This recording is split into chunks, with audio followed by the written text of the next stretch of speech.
Hey, Ford, just build this again. Just build this again.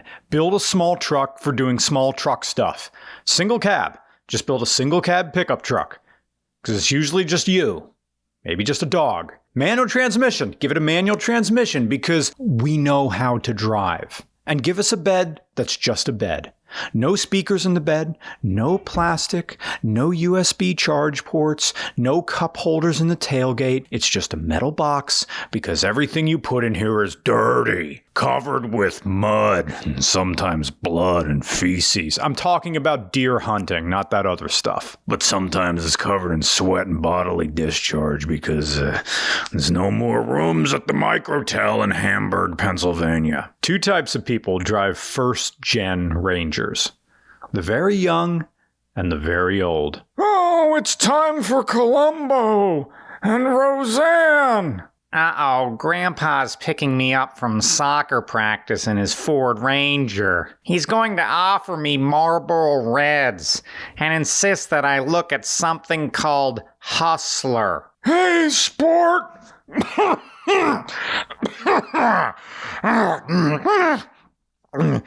Ever see one of these before?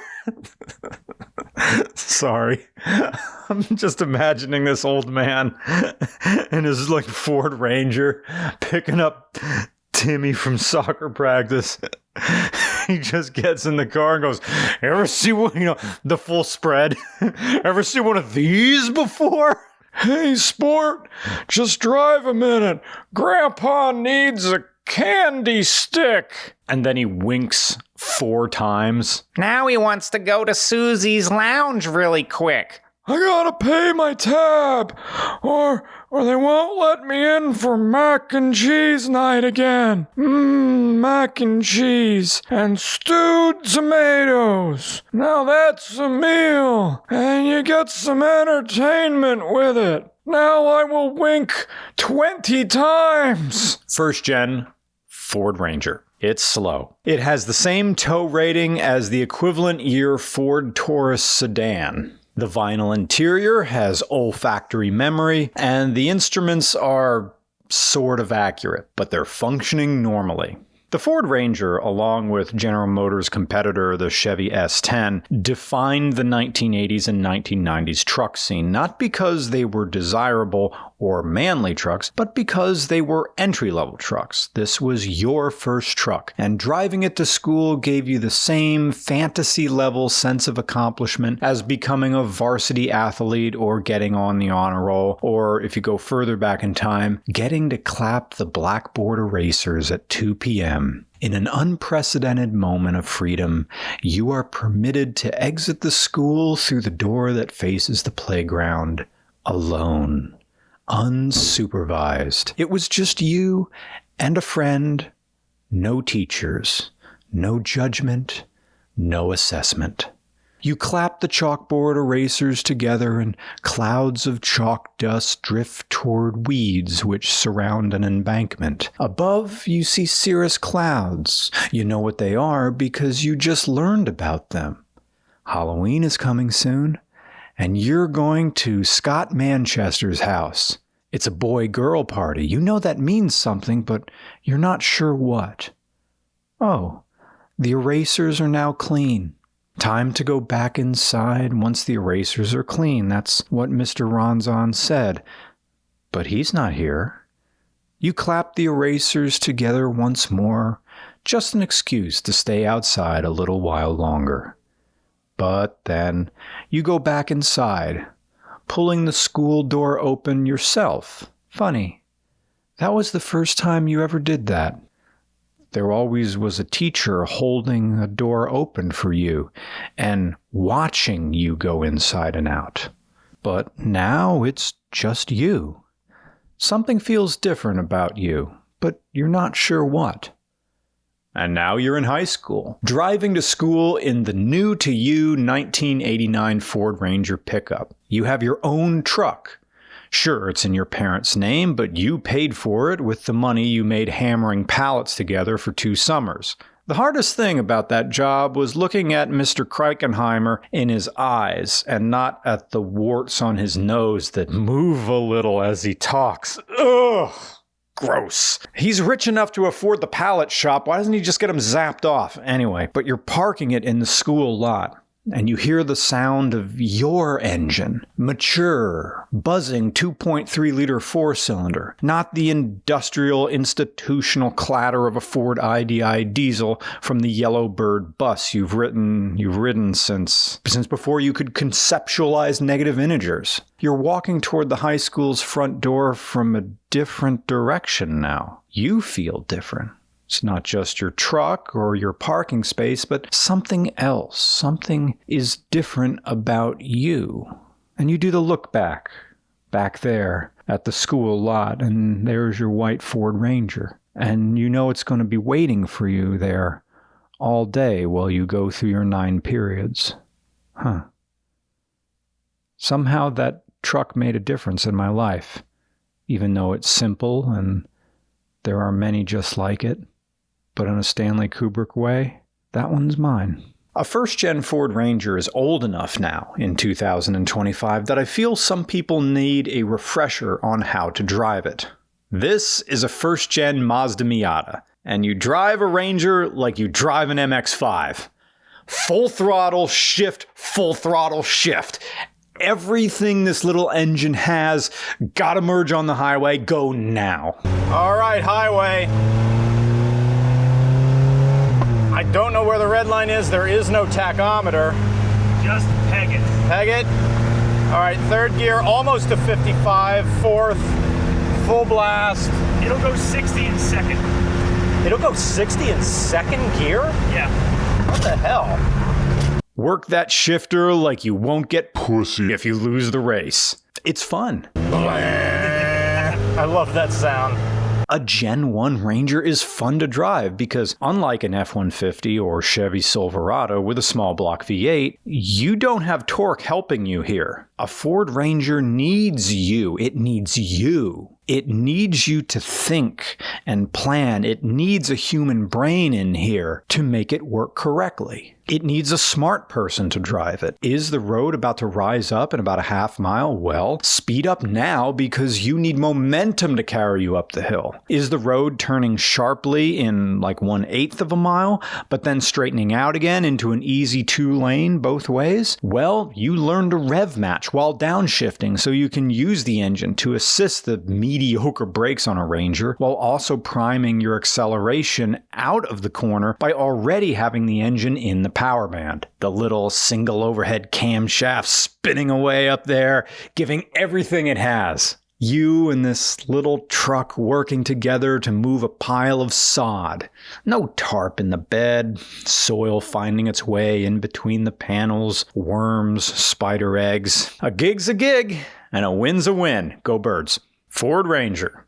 The official car of old people who insist on finishing a story no matter how many times you tell them you heard it already. Well, I was watching a documentary on Tom Hanks, the actor. Oh yeah, the one where he's related to Abraham Lincoln? He was researching his past and found out that he had an ancestor named Nancy. Yeah, Abraham Lincoln's mother. And this Nancy married a man named Tom Lincoln. And she gave birth to Abraham Lincoln. Dad, I know, you said. So she goes into labor and she gives birth to this ugly kid. And you don't know what he grows up to be the 16th president of the United States. Dad, I heard this already. We talked about this last week. The Ford Ranger is a cultural artifact from the time before America rediscovered size. America had spent the better part of 25 years rejecting the manifest destiny of cars with big engines, long wheelbases, and drivers with a point to prove. The Ranger was one of the last holdouts, a micro machine in a land of RC cars. It speaks to the resiliency of the Ranger at a conceptual and mechanical level that it not only lasted as long as it did, but was successful. from the end of the 80s well into the 2000s. This was the best-selling compact truck from 1987 to 2004, beating the Chevy S10 and the Silverado for those years, although obviously the Silverado is not a compact truck. But as time wore on, and the imperialistic fixation with power and size returned to the forefront, the Ranger receded. At its peak, the Ranger was small, but it was more than enough truck. It got the job done, and you didn't really need more than what it offered you. But the requirements of society changed, and the old satisfactions weren't cutting it anymore. It was as if people woke up out of a trance and decided they wanted to know what it felt like to be filled. Because your junk isn't small when your wife loves you, but once you forget the anniversary, guess what she's clowning you for first? While the Ranger continued to succeed over the next decade, it was succeeding on borrowed time, because once the Ram was redesigned for 1994, that full-size truck, big was back, and it left the Ranger in an odd spot, because now the pickup truck was recontextualized as something that, first and foremost, was big. Beyond utility, beyond even power, size was the arbiter of what constituted a real pickup. A real man. And, well, is a truck really a truck if it isn't big? Is it a truck if it doesn't need to be big? It was a question that the Ford Ranger spent most of its life wrestling with, even as it sold well for Ford and became a staple in its lineup. It's weird to think of a time when the automotive market had shifted so wildly that Ford felt the need to pivot to a truck shorter than a preschool attention span. But it goes back to Ford's partnership with Mazda. After the compact truck boom in the 1960s, Mazda and Ford teamed up to make the Mazda B1800, before bringing it here as the Ford Courier. But Ford wanted to replace the Courier toward the end of the 1970s, so they invested a ton of money into the development known as Project Yuma. The reason is that Ford predicted that they would need to switch at least 50% of their pickups to four-cylinder engines to comply with CAFE standards. But the economic impact of the 1979 fuel crisis meant that Project Yuma would be vital to Ford's continued success. Maybe not as vital as the Taurus would later be, but the fact that they spent so much money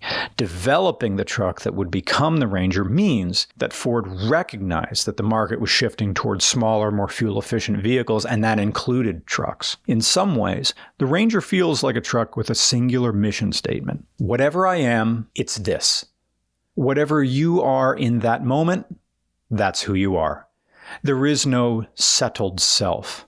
A truck like the Ranger could succeed because it could become whatever was necessary in the moment. Within reason, of course. It could be a work truck, it could be a grocery getter, it could be that adventurous truck that you don't need to fill up quite as much as the gas guzzler because it's tiny and light. It gets 25 miles per gallon on the highway and about 21 farting around town.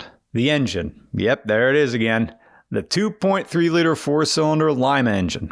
In this configuration, it makes 100 horsepower and 133 pound-feet of torque, and its manual transmission is sourced from Mazda, the M5 OD-R1, or manual 5-speed with overdrive, with the R1 designation signifying that it is the light-duty version. While this is still a first-gen Ranger, there was a refresh in 1989, so enthusiasts normally call this the 1.5, because it wasn't a second generation, but it wasn't the original first-gen either. It was more rounded and aerodynamic up front for the late 80s, sort of like the Ford Explorer of that time. In 1989, the MSRP for this base model was around $8,500, which, adjusted for inflation to 2025, is $22,000 today. Imagine that. A brand new, small, basic truck for $22,000. I think Slate Automotive was bragging that their electric truck is going to be $25,000. You know, they're tech people, so I believe zero of what they say. But anyway, you'd be hard-pressed to find a base model passenger car for that cheap, much less a pickup truck of any kind. This truck has no meaningful features to speak of in this video. It's almost below base. There's no power steering, no power locks. You don't even get cup holders, so your coffee better be in a tightly sealed thermos because it's going to be riding in your lap like a college rebound. This didn't even come with a headliner until the dealer put one in. The only perks are a radio Gilbert found to fit with all the bad wiring jobs that the previous owners did. And this truck has 2 dealer-installed features. A cigarette lighter, ooh, and air conditioning. That's a problem. I've never experienced an AC system that actively ruined parts of the driving experience. When the dealer installed the air conditioning system, they did not bother to update the ECU with the rev bump that happens when you put the air conditioning on. You've felt it in every single car. You're there at a traffic light, the AC's off, you press the AC button, you hear the clunk of the compressor kicking on, and then you see your revs rise a little bit as the ECU adjusts air, fuel, and spark to compensate for the new load on the engine. Well, this doesn't have that. So when you turn the air conditioning on, it's fine when you're driving. There's just the normal extra load. But when you come to a red light or a stop sign, you'll see the revs going. The AC, like 50% of the time, will stall out the truck at traffic lights. So when you get to a red light, you just have to remember either hold the throttle down just a tiny little crack to keep your revs up, or just turn the AC off when you're at a traffic light. There you go. See, it stalled. Told you, it has no way of knowing, so all of a sudden it's just like, oh, extra load to it. Oh, also the dealer didn't put the little auxiliary fan on the AC condenser. So if you just sit at the traffic light, holding your throttle down, keeping the revs up, your truck's gonna overheat. Interestingly, the driver's sun visor has a guide on how to drive a 5-speed manual, which makes me think this may have been a fleet vehicle, which is why it's all the more impressive that this thing is in such good condition, because it was being driven by people who maybe didn't know how to put it in gear. But then again, it's the 80s and more people knew how to drive stick then. I feel like that moment in Terminator 2 where they hijacked the groundskeeper's truck. See, I think it was a Chevy S10, and Arnie just says, "This is the vehicle. This is this vehicle's top speed." Right now, I am in overdrive, foot on the floor. The speedometer is not advancing, and it's reading about 64 miles an hour. There is a smell of exhaust in the cab, even though both our windows are down. The smell of exhaust is actually from the lack of seal around the transmission tunnel. Oh, okay. When you have the windows up, it's better. Ah. But this is where the video gets to a sad part, because tragically, since we filmed this video, this Ranger has been totaled. And I'm not sure if that's ever happened before, where we film a car, and then between the filming day and the review getting posted, the car gets absolutely crushed like an aluminum can on a fraternity forehead. Don't worry, Gilbert's fine, but it's really a shame because this was one hell of a truck. There isn't a whole lot of power, but there's enough torque steer to lift a wheel off the ground if you try hard enough. And it's got this cushy bent seating that Ford supposedly implemented because it was one of those things the buyers wanted, according to their research. They also supposedly wanted enough room to accommodate a driver over 6 feet tall, which begs the question of why you'd buy a compact truck in the first place. Everybody needs to drive an automobile, even the very tall. But then the 80s were a time of decadence. Even people who were trying to live within their means by buying something as unassuming as a compact truck couldn't help but toss a coin in the wishing well. Nobody can ever be satisfied with what they have because it implies that there's nowhere else to go but down. The only people who can find true happiness in the things they have are the ones who don't care about having more. This was a truck for those people, but more always wins out over satisfaction, doesn't it? So when you see a little first-generation Ford Ranger out on Struggle Street trying to merge onto the Schuylkill Expressway with everybody else, understand that that truck is still trying to be useful, still being relevant, not disposable. Godspeed, little bugger.